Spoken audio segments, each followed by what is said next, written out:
Welcome Microsoft Excel full course Bangla টিউটোরিয়ালে আপনাদের স্বাগতম। এর আগে 4টি ক্লাসে একটি স্যালারি শিট তৈরির মাধ্যমে আমরা শিখেছি কিভাবে যোগ বিয়োগ গুণ ভাগ করতে হয়, কিভাবে গড় নির্ণয় করতে হয় সেটাও আমরা জেনেছি। এখনও যারা পূর্বের ক্লাসগুলো দেখেননি, অনুরোধ থাকবে প্লেলিস্ট থেকে ভিডিওগুলো দেখে নেবেন। আজকে আমরা শিখব যে ডাটা এন্ট্রি করতে প্রয়োজনীয় কিছু বিষয় যেগুলো বারবার আমাদের দরকার পড়ে। এই জায়গাগুলোকে বলা হয় সেল, অর্থাৎ আমরা মাউসের কার্সর যেখানে রেখে ক্লিক করছি সেটাই হচ্ছে সেল। তো এখানে ক্লিক করার পরে দেখুন উপরের দিকে এইচ যে কলাম, এই কলাম নির্দেশ করছে। একইভাবে বাম পাশে যদি আমরা যাই 10 একটি নাম্বার শো করছে। তো এই সেলটির একটি নাম বা অ্যাড্রেস রয়েছে। এখন দেখুন বাম দিকে কর্নারে উপরের দিকে H10 অর্থাৎ এইচ দ্বারা বোঝাচ্ছে এটার কলাম নাম্বার এবং 10 দ্বারা বোঝাচ্ছে এটার সারি নাম্বার। একই রকম আমি যদি অন্য একটি সেলে ক্লিক করি, দেখুন এখানেও D9 অর্থাৎ দেখুন উপরের দিকে D এবং বাম পাশে 9 রয়েছে। উপর থেকে যেগুলো দেখতে পাচ্ছেন এটা হচ্ছে কলাম এবং বাম থেকে ডান দিকে এটা হচ্ছে আপনার রো বা সারি। তো একটি সেল থেকে আমরা যদি আরেক সেলে যেতে চাই তাহলে এখানে যে লেফট বা রাইট এরো যে বাটনগুলো রয়েছে আমরা সেগুলো ক্লিক করার মাধ্যমে আমরা বাম থেকে ডানে এবং ডান থেকে বামে যেতে পারি। একইভাবে আমাদের ডাউন এবং আপ যে এরো বাটন রয়েছে এভাবে আমরা উপর থেকে নিচে এবং নিচ থেকে উপরের দিকে যেতে পারি। তো লেফট এবং রাইট বাটনের ক্ষেত্রে আমরা ট্যাব কি ব্যবহার করতে পারি। ট্যাব কি ক্লিক করলে আমাদের যে সেলটি রয়েছে আস্তে আস্তে ডান দিকে সিলেক্ট হবে। একইভাবে আমরা যদি শিফট ট্যাব ক্লিক করি তা আমাদের এভাবে ডান দিক থেকে বাম দিকে সেল নির্দেশ করবে। তো উপর থেকে নিচের দিকে যদি আমরা যাই, কিবোর্ডে যে পেজ ডাউন যে অপশনটি রয়েছে এভাবে যদি আমরা ক্লিক করি তা আমরা আস্তে আস্তে নিচের দিকে যাব। একইভাবে আমরা যদি পেজ আপ ক্লিক করি তো দেখুন সেটা উপর দিকে চলে যাচ্ছে। আরও কিছু শর্টকাট বিষয় রয়েছে। আমরা যদি কিবোর্ড থেকে কন্ট্রোল হোম বাটন ক্লিক করি, দেখুন আমাদের যে সেলটি রয়েছে এই প্রথম যে সেলটি সেই সেলটি নির্দেশিত হয়েছে।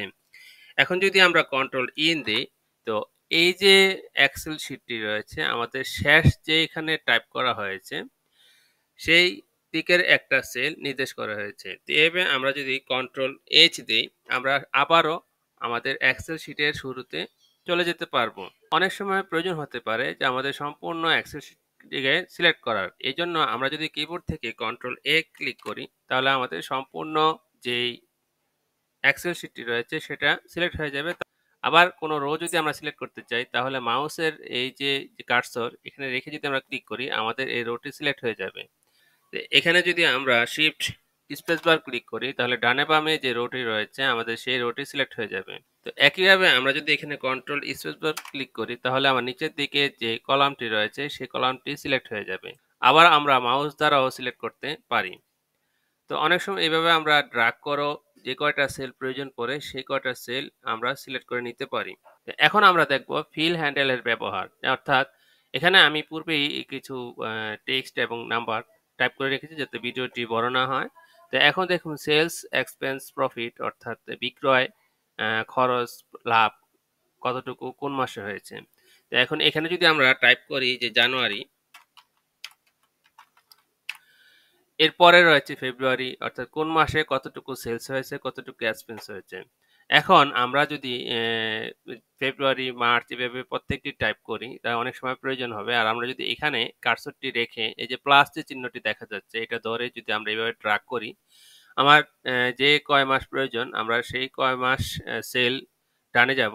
তো এখন যদি আমরা ছেড়ে দিই দেখুন আমার জানুয়ারির পরে ফেব্রুয়ারি তারপরে মার্চ, অর্থাৎ আমার এখানে সময়ের টাইম যে কস্ট সেই টাইম কস্টের বিষয়টা কমে যাচ্ছে, আমাদের সময় সেভ হচ্ছে। তো এইভাবে কোনো যে মাস তা না, আমরা যদি এটা শর্টেও লিখি অর্থাৎ শুধু যদি জানুয়ারিও লিখি এবং এটা যদি আমি এইভাবে ড্র্যাগ করি দেখুন জানুয়ারির পরে ফেব্রুয়ারি মার্চ এই সংক্ষেপে এগুলো চলে আসবে। তাহলে এই যে বিষয়গুলো আসছে এটা কি হবে? এটার অবশ্যই একটা সেটিংস রয়েছে। তো এখানে যদি আপনি আপনার কোনো একটা বন্ধুর নাম লেখেন এবং এইভাবে ড্রাগ করেন দেখবেন আপনার পরবর্তী বন্ধুর নামও এখানে চলে আসবে।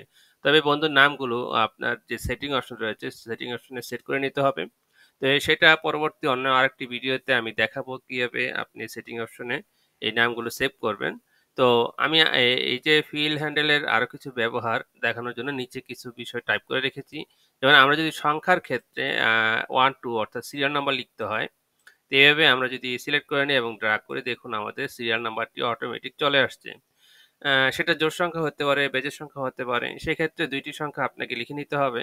২ টি সংখ্যা লিখে নেওয়ার পর আমরা যদি ড্রাগ করি দেখুন আমাদের বেজোড় সংখ্যাগুলো আমরা পেয়ে যাচ্ছি। ১ এর পরে ৩, ৩ এর পরে ৫। জোড় সংখ্যাও আমাদের দিয়ে দিচ্ছে। তো আমরা জানুয়ারি, ফেব্রুয়ারি, মার্চ তো দেখালাম। তো এভাবে সপ্তাহের নাম স্যাটারডে, সানডে, মানডে সেটাও আপনি এভাবে ফিল আপ করতে পারবেন।